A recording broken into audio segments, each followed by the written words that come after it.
Hello সবাইকে। Hello. আমি আজকে আছি স্যান্ডেনিয়ের পাখদোলা লেজিয়ন ডু নর্দ যে পার্কটা, এখানে প্রতি বছর টিউলিপ ফেস্টিভ্যাল হয়ে থাকে। তো এবছরও এখন টিউলিপ ফেস্টিভ্যাল হচ্ছে। তো বিভিন্ন ব্যস্ততায় সময় করতে না পেরে আজকে একদম শেষ দিন, আজকে চলে আসছি। গত বছর সব ফুল একদম মরে গিয়েছিল, অবস্থা খুব খারাপ ছিল ওয়েদারের কারণে। এবছর দেখা যাক কি অবস্থা। একদম গেট দিয়ে ভেতরে ঢুকতেই দুই পাশে এমন করে টিউলিপ লাগানো আছে। তো আমি বেশ খুশি হয়েছিলাম যে এখনো পর্যন্ত টিউলিপগুলো ভালো আছে, আর বেশ আশাবাদী ছিলাম যে ভেতরে গিয়ে একটা ভালো কিছুই দেখব। এখান থেকে আমরা সাফি সানায়ার জন্য ব্রেসলেটে আমার ফোন নাম্বার লিখে দিলাম।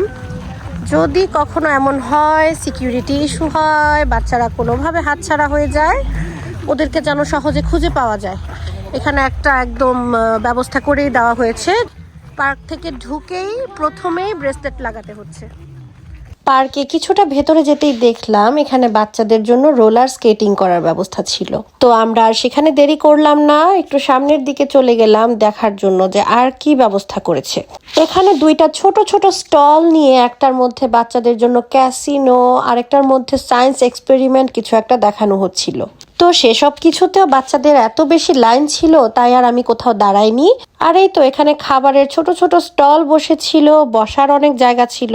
তবে প্রতি বছর এই ফেস্টিভ্যালগুলোতে বাচ্চাদের জন্য অনেক ছোট ছোট রাইডস এর ব্যবস্থা করা হয়। এবছর কেন করে নাই জানি না, তাই আমার এবছরের এই ব্যবস্থাপনা তেমন একটা ভালোও লাগে নাই, বোরিং ছিল। সেজন্য একটু বাচ্চারা সামনেই প্লেগ্রাউন্ডে চলে গেল। অনেক বড় একটা খেলার জায়গা আছে। বাচ্চাদের সব মিলিয়ে আমি 10 মিনিট সময় দিয়েছি যে তোমরা যা খেলাধুলা করার এখানে শেষ করো, তারপর আমরা সামনের দিকে যাব টিউলিপ দেখতে। তো ওরাও মোটামুটি 10-15 মিনিট এখানে খেলাধুলা করলো। স্লাইড ছিল এখানে, অবশ্য আরো দুইটা বড় বড় স্লাইড ছিল, সেগুলো খুলে ফেলেছে। তবে এসব পার্কগুলোতে বাচ্চাদের খেলাধুলার এত ধরনের ব্যবস্থা করা থাকে যে কোনো ধরনের রাইডস না থাকলে ওদের শারীরিক কসরত খুব ভালোভাবেই হয়। এসব পার্কে বাচ্চাদেরকে খুব রেগুলার ভাবে নিয়ে যেতে পারলে খুবই ভালো, কিন্তু আমি তো সময় সুযোগ করে উঠতে পারি না। তো এইসব ফেস্টিভ্যাল ছাড়া আমার খুব একটা যাওয়াও হয় না। আর ওই যে সামার ছাড়া তো আমার ঘর থেকে বের হতেও ইচ্ছা করে না। তো সব মিলিয়ে বাসার এত কাছে হওয়ার পরেও আমার খুবই কম যাওয়া হয় পার্কে। সাফির এই ডিজাইনটাকে দেখে বলতেছে কি বাংলাদেশ, একদম বাংলাদেশের পতাকার মতো। তো ও বাংলাদেশের পতাকা খুব ভালো করে চিনে। আমার একটা ফ্রেন্ড আসছে, তো এখন ওকে খুঁজে বের করব, তারপর টিউলিপের সাথে টুকটাক একটু ছবি তুলতে ট্রাই করব। তো টিউলিপের কাছাকাছি এখন চলে আসছি, দেখতেই পাচ্ছেন। এবছরের টিউলিপ গুলো আসলে অত সুন্দর ছিল না। আমি বাইরে দেখে ভেবেছিলাম যে না, অনেক বেশি সুন্দর হবে।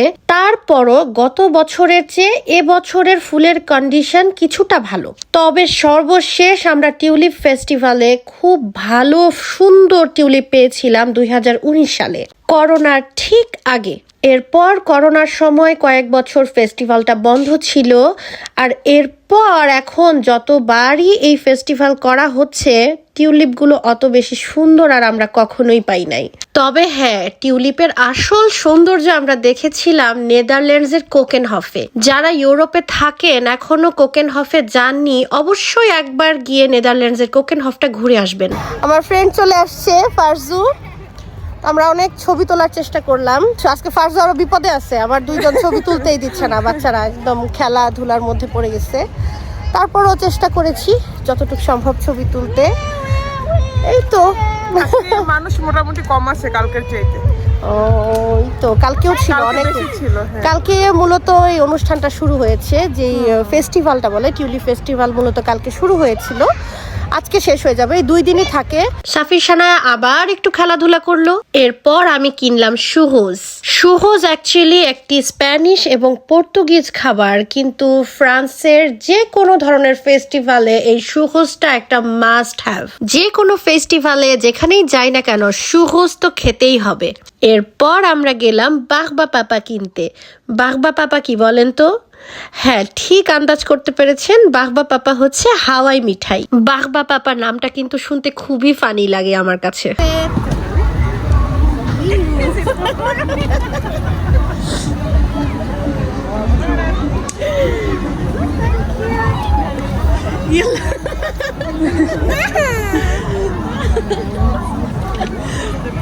তো খাওয়া দাওয়া শেষ করে বাসায় আসার আগ মুহূর্তে মনে হলো আচ্ছা আমার তো তেমন কোনো সুন্দর ভিডিওই করি নাই। তো ঠিক চলে আসার আগে আমার এই ছোট্ট ক্লিপটা আমি নিয়ে রেখেছিলাম।